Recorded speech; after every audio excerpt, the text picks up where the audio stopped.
Straight to the point as usual. It's gonna be another Tekken lesson. It's probably gonna be a short one, to be honest with you. But the Tekken lesson today is gonna be speed versus timing. I do want to apologize for my inactivity. A lot of things going on in my life. I got myself a full-time job at a casino, so I already got people to deal with there. And overall, I just want to take a break from this game because I've noticed I've been getting a lot more frustrated on this game. So I thought it would be better for me to take a break from this game. But now I'm back. I'm going to be playing a lot more often. I'm going to be uploading more often. And I'm going to be giving y'all my point of view on this game. So speed versus timing. There are characters who favor in speed, and there are characters who favor in timing, and sometimes there are characters who favor in both. What I mean is, there are characters who rely specifically on timing because they are not as fast as they want to be. Let's use Brian, for example. His entire kit is based around counter hit launchers. So if you're a Brian player, you'd have to rely on your timing and time your attacks against the other opponent's attacks. And this is for people who want to understand more about their character and decide if they want to stick with that character for those reasons. It's sort of the same concept for Paul here. Paul is a very slow character. He's a very slow character. So the only thing that you rely on is moves that are rewarding, that are also safe, and it has to only be done through timing. And what I mean is, Paul's main kit is really just around down 4-2, aim for a whiff punish, something like a death fist, or Kodosoka back 4, his keep out move, or his Kodosoka forward 1. Because when you're somebody who's playing Paul against a character who favors in speed and poking, like Leroy, for example, you can't beat them in that. It doesn't make any sense to challenge them in that area where they excel at over you. It doesn't make any sense to me. That's the advantage that Leroy has over characters who are slow in general. That don't mean that they don't have to play defense, because they still have to play defense. And if you're real good, you can combine both the timing and your speed if you use a character like Leroy. This is actually a lot of things that a lot of Leroy players don't understand based off of the conversation that I've had with a few of them. They don't understand that fundamental aspect of Tekken itself. It doesn't even have to be about Leroy himself. It's that fundamental aspect of Tekken. And that's what I'm basically going to be showcasing today. So I'm going up against a player by the name of SYRAXSLAYER. He's a pretty good Leroy player. I fought him a few times before. Never had a problem with him. Spoke to him a few times. Gave him some little bit of advice. Y'all have seen my older videos when I use Leroy, and y'all saw exactly what I'm talking about. I might show a few clips to show you exactly what I'm talking about. If you're somebody who prefers poking and speed, like let's say Nina, Leroy, Anna, for example, then in that case, this video anyway will be beneficial to you. This is for both poking and timing characters. But here's the thing though. Poking characters typically have a weakness. Their range typically isn't that good, or the whiff punishing isn't that good. And obviously there are exceptions like Jin, for example, but typically they have a weakness like that are in common with each other, is they usually don't have really big moves. They usually have to rely just on only poking and around their defense. But what they're really good at is inside Tekken. And if you don't understand what inside Tekken is, it's not nothing to overthink about. You're basically fighting at point blank range. If you're a boxer and you're fighting on the inside, what are you doing? Fighting at point blank range. So if you're somebody who plays inside Tekken against a slow character like Paul, that's in your favor. That doesn't mean Paul is bad. Like somebody like Paul is bad at inside Tekken. He's still good at inside Tekken, but his inside Tekken is different. Slow character's version of inside Tekken is mainly defense and timing. That's all it is. I'm going to show you exactly what I mean in this video right here. Fight.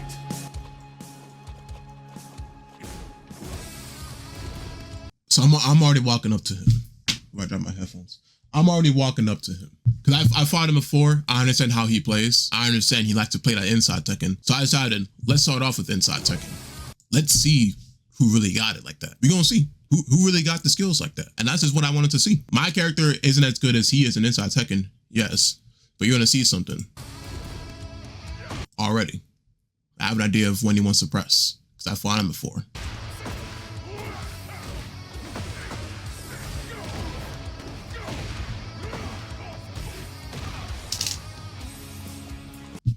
That's mainly what I would have to do if I were to fight a character like Leroy, is instead of challenging them in speed, how about I challenge them in timing? Because I know that's something that these poking characters cannot do. Somebody like Paul excels in that. So if I just get your timing and understand when you want to press something and when you not want to press something, this match is going to be over very quickly, to tell you the truth. Make him whiff. Yeah, I've actually noticed this. He actually has a whiffing problem. I thought he'd be whiffing. You'll see me change the way I move over time in this match.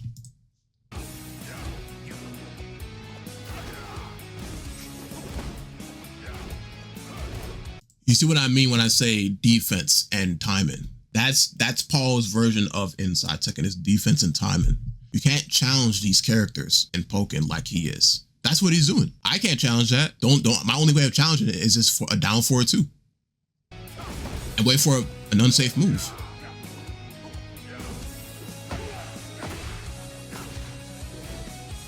You see he's shipping me down.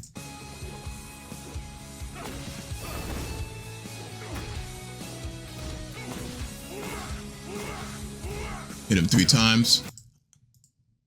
We gonna say where he excels at. We gonna say exactly where he excels at. I'm sorry. That's what I want. We need to see who really got it.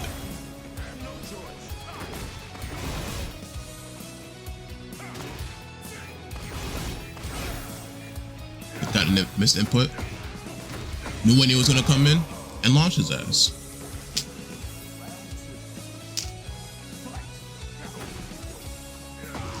And launch him again.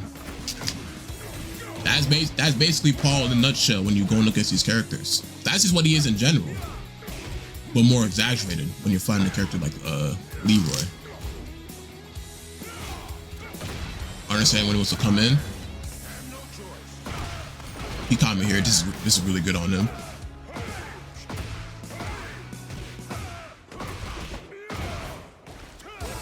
Let me actually lower the resolution. It's probably the reason why it's laggy.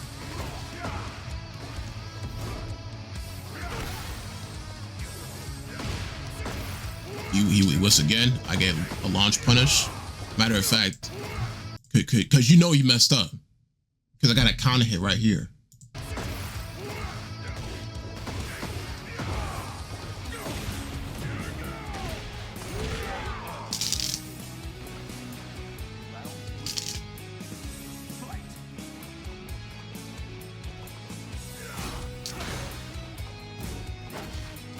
Got a good block.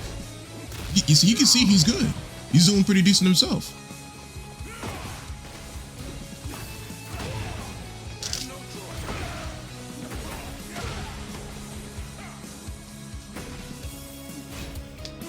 So one thing to understand about playing defense in this game is you are going to get hit. It is what it is. You are going to get hit. But if you stay calm, opportunities will open up. It's plain and simple.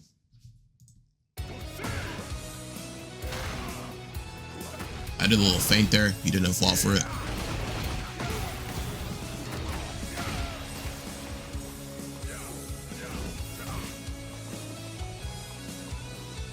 He whiffing again.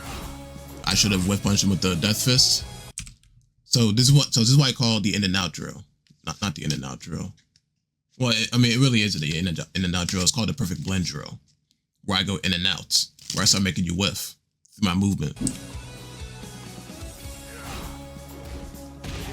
Which also, additionally, provokes you to approach me anyway.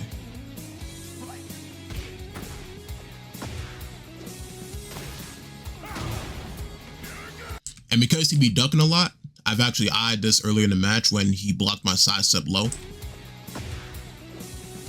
When you get really good at checking and doing sidestep mixes, you start implementing sidestep mids. I didn't do it here, but I understand when he wanted to duck though. Do a little dash up, and he was gonna duck. You're gonna see it happen again. Caught his ass.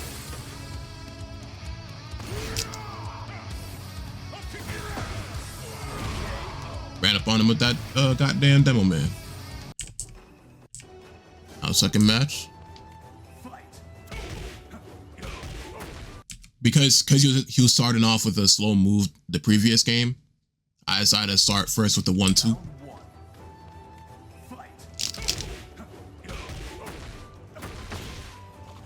And you see me throwing out all these grabs for a reason.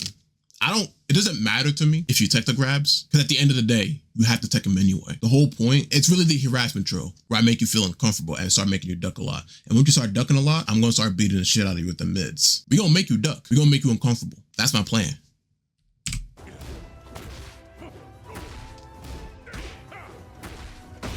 You see he's ducking a lot. Caught his ass again.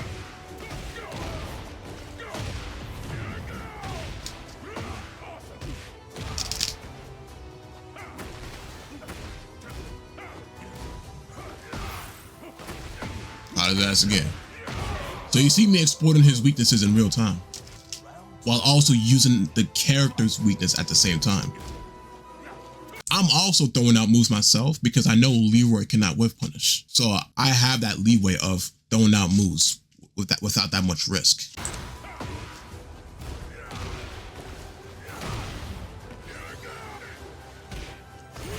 I missed a damn death fist. I saw him duck. It would have hit him.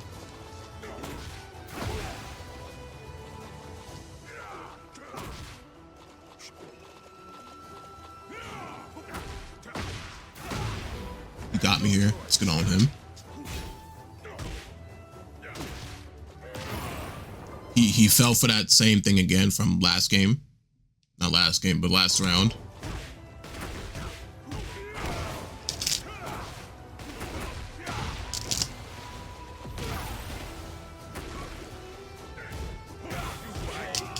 He got me here. Let's get on him.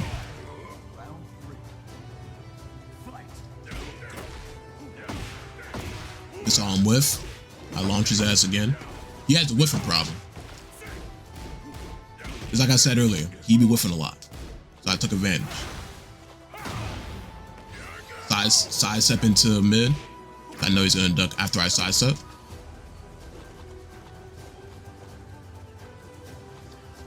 Provoking through my movement and whiff punish. Just like that. Ignore that noise outside, please. Just provoking him through my movement.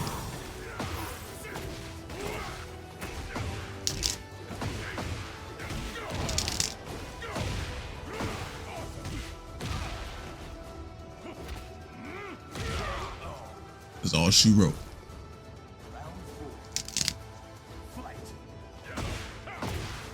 Launch you round start from a backdash because I know you irritated. I know you want to press something.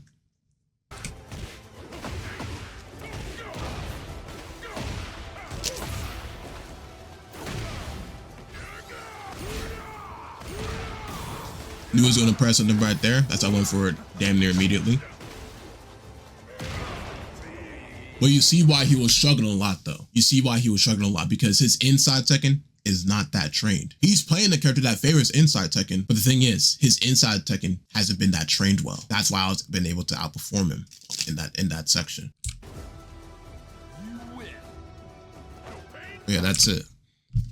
But yeah, like I said, SYRAX is a good player. It's mainly in general. If you want to pick a character that you think you're good at when it comes to timing, pick a character like Paul. I think you will like him. If you're somebody who likes to poke a lot, then pick a poking character. These are the pros and cons when it comes to timing characters and poking characters.